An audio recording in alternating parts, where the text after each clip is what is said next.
clothed and wrapped. I find that very, very interesting. This newborn baby girl, just 2 days old, left to die in a public bathroom stall. Her life has been saved. But who left her and why? Dan O'Donnell with us, anchor with WISN. Dan, what do we know? And especially, what can you tell me about the clothing and what the baby was wrapped in? That could be vital information to cracking this. Well, the baby was very tightly wrapped in a blanket, meaning that somebody obviously placed her there looking out for her well-being, looking out for her comfort, as strange as that sounds. Dan, please. Dan, are you a father? Just curious. I do. I am a father. Okay. I have 3 children. Now, let me try to understand what you're telling me. You're saying that the mother or the father leaves the baby on the floor of a public bathroom to help the baby?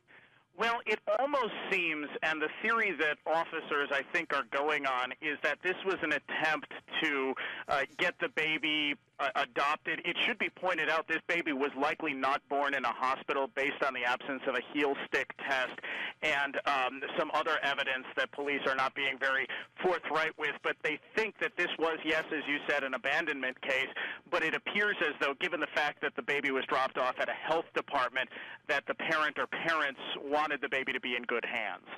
Joining me right now, special guest, Chief Eric Hewitt with the Chesterfield Police Department. Chief Hewitt, thank you for being with us. Thank you.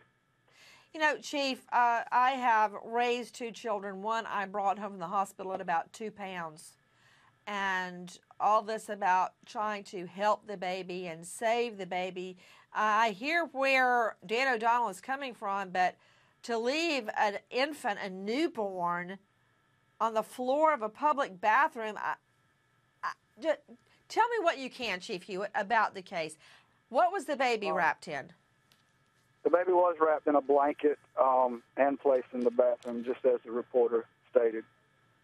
What more do we know, Chief? Pretty much nothing. We've reached out to local media, media nationwide, just trying to find out some information on this child, the mother. As the reporter stated earlier, the child, according to hospital officials, was not born in a medical facility due to no heel stick test and the umbilical cord not being clamped off. So, you know, right now we're treating this as an abandoned child. We don't know the condition of the mother, the whereabouts of the mother. We don't even know if she may be a victim of another crime. That's why it's very important for listeners to please, if someone knows something, to let us know so we can, you know, check the whereabouts and the welfare of this child's mother. With me is Chief Eric Hewitt. Chief,